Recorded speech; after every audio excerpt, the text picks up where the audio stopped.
এখন আমরা শহীদ হাদিস পার্কে পৌঁছে গেছি। শহীদ হাদিস পার্কের ভিতরে ঢুকে পড়েছি। চলুন পার্কটা ঘুরে দেখাই। তো বন্ধুরা এখন বর্তমানে বাংলাদেশের শহীদ মিনার সামনে এসেছি। সামনে দাঁড়িয়ে আছি। বাংলাদেশ এবং শহীদ মিনারটা বাংলাদেশের বিখ্যাত জায়গা। তো এখন আমরা পুরো পার্কটা ঘুরে দেখতে চলেছি। তো আপনারাও আসুন আমাদের সঙ্গে ঘুরে দেখুন, যেমন লাগে সেটা কমেন্টে জানাবেন।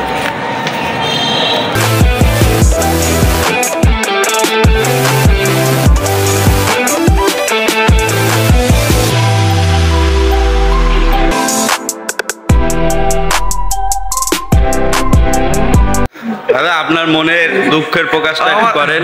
মানে ভালো আসছে না, এটা কিন্তু একটা কষ্ট ভাই। আমার এই ভাইয়ের মনের খুবই কষ্ট। যদি কোনো মেয়ে যদি ফাঁকা থাকে তো তাদের উদ্দেশ্যে বলছে ভাইয়ের দুঃখ হলো যে এত বড় হয়ে গেল আজ পর্যন্ত কোনো মেয়ের হাত ধরে ঘুরতে পারে না। মনের দুঃখ শেয়ার করছে।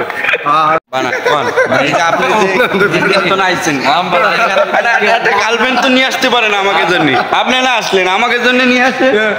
এই এক ভাই আমার ইন্ডিয়া থেকে এসছে। এই ভাই আবার হিন্দি বলে, বাংলা পারে না। এখানে কেউ বুঝতে পারে না, সবাইকে ট্রান্সলেট করে আমাকে বোঝাতে হচ্ছে। হ্যাঁ, কিন্তু আমি চাই উনি এইটা প্রকাশ করবে ওনার মনের কষ্টটা, যে এত গার্লফ্রেন্ড থাকতে ইন্ডিয়াতে মানে আমাকে জন্য তিনটা মানুষের জন্য একটা তো গার্লফ্রেন্ড আনতে পারছে। এখানে এই ভাই আসার পর থেকে এই বাংলাদেশের যে সমস্ত ভাই বন্ধুরা আছে এরা বলছে ইনি ইন্ডিয়া থেকে এলো যে আমাদের জন্য একটা করে গার্লফ্রেন্ড আনতে পারছে। এদের কারোর গার্লফ্রেন্ড নেই, ওদের দুঃখ। দাদা আপনি আপনার ভাষায়, ইন্ডিয়ান ভাষায় আমাকে এটা বলেন, কির জন্য আপনি আনেননি, আমরা এটা শুনতে চাই। इनको मालूम বলেন, একটু বলেন। नहीं बाद में बोलेगा। इनको मालूम नहीं था कि ये लोग का गर्लफ्रेंड नहीं है, इसलिए इसने गर्लफ्रेंड लेके नहीं आया। भाई लोग का क्वेश्चन है ये क्यों नहीं लेके आया गर्लफ्रेंड। সাথে যখন ইন্ডিয়ান লোক থাকে এমনিতেই এনজয় হয়, তাই তো? সবাই কত সুন্দর।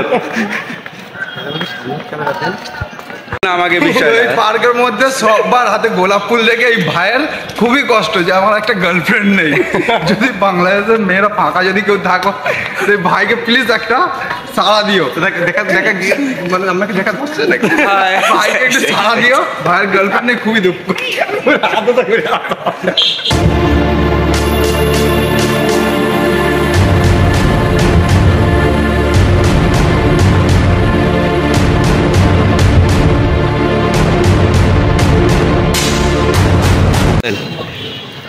बोलिए क्या, हम लोग पार्क से अब निकल रहा है। पार्क से निकल रहा है।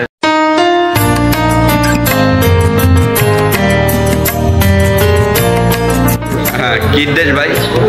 বঙ্গবন্ধুর সোনার বাংলাদেশ, কথা শেখ হাসিনার স্মার্ট বাংলাদেশ। জয় বাংলা, জয় জয় বঙ্গ। এখন খুলনা ডাক বাংলা থেকে গাড়িতে উঠে পড়েছি ইজি বাইকে। তো এখন যাচ্ছি রূপসা সেতুর দিকে। দেখা যাক কত সময় লাগে, সময়টা আপনাদেরকে কাউন্ট করবো। চলুন রূপসা সেতুটা আপনাদেরকে দেখাক। আর ভালোই লাগছে বাংলাদেশ ঘুরতে। তার মধ্যে কিছু কিছু জিনিস সেটা আপনাদেরকে সঙ্গে একটু শেয়ার করছি। ভালো লাগবে, প্লিজ চ্যানেলটা সাবস্ক্রাইব করবে। থেকে রূপসা সেতুর ওপার থেকে ওপার যাচ্ছি। আমার দাদা রয়েছে, দাদা আগে উঠ গায়ে, এবার আমি উঠ গায়ে।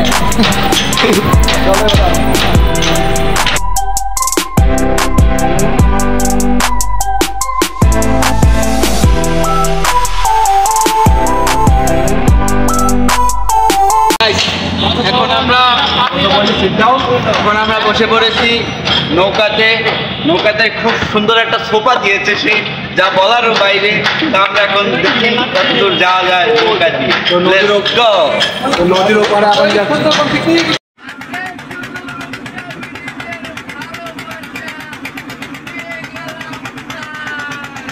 আমরা তো গঙ্গা পার হয়ে গেলাম।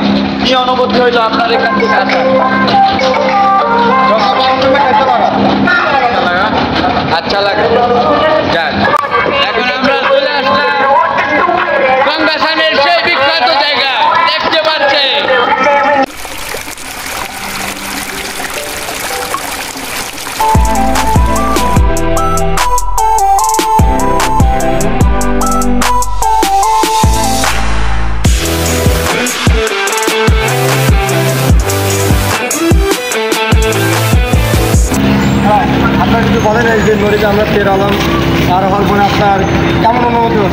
ভালোই লাগলো। আমাদের ইন্ডিয়াতে তো খুব কম এরকম নদী পাওয়া যায়, তো বেশিরভাগ ওখানে কাঁচলাল লঞ্চা নদী কম, ওখানে নদীও আমি নদীতে পেলাম, নদীটা খুব ভালোই লাগে।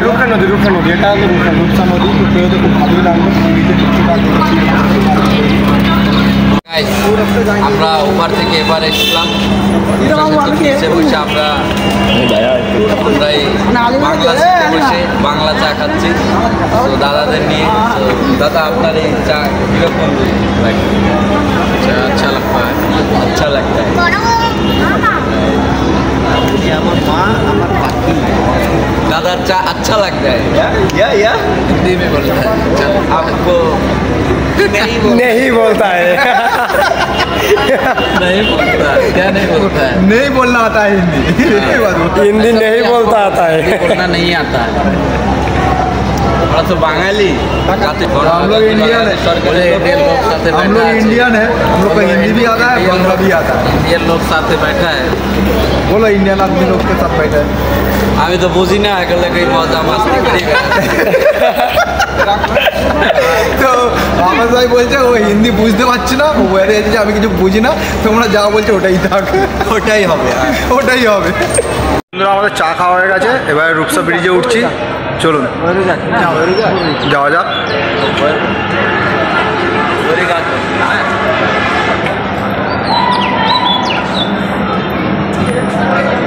তো রূপসা ব্রিজের সিঁড়ির কাছে এসে গেছি, সিঁড়িতে উঠবো।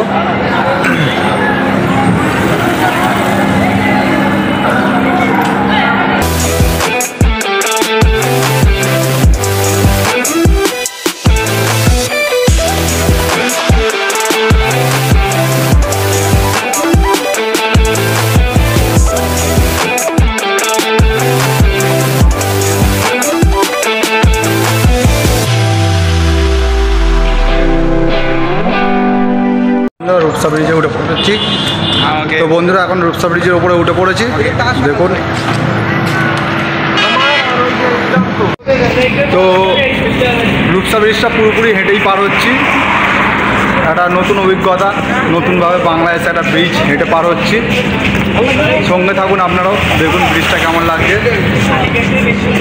তো বাংলাদেশে এত সুন্দর ব্রিজ আশাও করিনি, আর এর থেকে আরও ভালো ব্রিজ আছে, এটা হচ্ছে পদ্মা সেতু। হতে পারে সেখানে যেতে পারবো, গেলে সেই ভিডিওটাও আপনাদেরকে দেখাবো। সেখানে আপনাকে এরকম হাঁটতেছেন, হ্যাঁ, এরকম হাঁটার কোনো সিস্টেম নাই।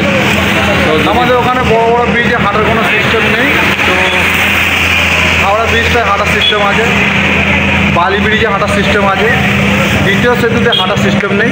দ্বিতীয় সেতুটা আমাদের খুবই ভালো। তো আমাদের পদ্মা সেতু আপনি যখন বাসে যাবেন বা একটা কিছুতে যাবেন, তখন ওই জায়গা থেকে আপনার ওইটা ফিল নিতে হবে। এছাড়া আপনি ওইটাকে নিজে হাইটে একসাথে যাবেন ওরকম কোনো সিন নাই, তো আমাদের আইনে নাই। না, ওটা আমাদের ওখানে ওরকম এই যে এই জায়গায় হাঁটতেছেন, এটা হলো যে জায়গা দিয়ে হাঁটার মনে হয় একটা সিস্টেম আছে, ওই পদ্মা সেতুতে সেটা নাই, ওটা হলো এরকম একশো লিঙ্ক।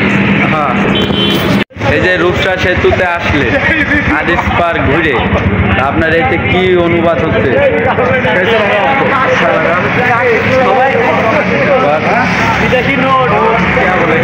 ও বলতে চাইছে যে আদিস পার্ক থেকে রূপসা ব্রিজে এসছে, তো ওর এখানে ভালোই লাগছে। তো আমার সবথেকে বেশি যেটা ভালো লাগছে, এই বাংলাদেশে এই যে ছোটো ছোটো ভাইরা আছে, এরা আমাকে খুব আপন করে নিয়েছে, খুব ভালোবাসা দিয়েছে, যার জন্য আমার বাংলাদেশে এসে চাকরি করা বলুন বা থাকাটা আমার খুবই সহজ হয়ে গেছে। হ্যাঁ, এ দাদা একটু বলুন, আমরা কোথায় এই দাদা কি বললো এরকম এরকম না আমরা, যে আপনি লজ্জা পাবেন, তো ফ্রি মাইন্ডে কথা বলবেন। এখন এমনি ঘুরে বেড়াচ্ছি, জাস্ট প্রথম ব্লগ চালু করেছি, মানে আমার ব্লগ অ্যাকচুয়ালি বলা যায় না, আমি আমার স্মৃতিগুলোকে ইউটিউবেতে আপডেট করে রাখতে চাইছি। তো যদি কোনো না হিট হয়ে যায়, তখন ব্লগার হিসাবে নাম হয়ে যাবে, সবাই বলে একটা ছবি নিই। তখন বাংলাদেশ থেকে হয়ে যায় ইন্ডিয়ায় চলে যাবে, ইন্ডিয়া যায় তখন এই বাংলাদেশের নাম, ইন্ডিয়া যায় বাংলাদেশের নামগন্ধ ভুলে যাবেন। হ্যাঁ, বাংলাদেশ, তাই জন্য আমি স্মৃতিটা রেখে দিতে চাইছি ইউটিউবে বা ফেসবুকের মধ্যে। না, আমি বলতে চাচ্ছি যে আপনি যখন ইউটিউবার বাংলাদেশ থেকে অনলি স্মৃতি আগলে রাখার জন্য वीडियो करा। इधर में जाएगा, इधर में आएगा, तुमको यूट्यूबर हो गया। इधर में आएगा उधर जाएगा, तो हम यूट्यूबर हो गया, ये बात बोलना चाह रहा है भाई, यही है ना? आपको नहीं हिंदी पार বন্ধুরা এখন রূপসা সেতুতে এসে রূপসা সেতুকে নিয়ে একটা কথা মনে পড়ে গেল, সেটা আপনাদের সঙ্গে শেয়ার করছি।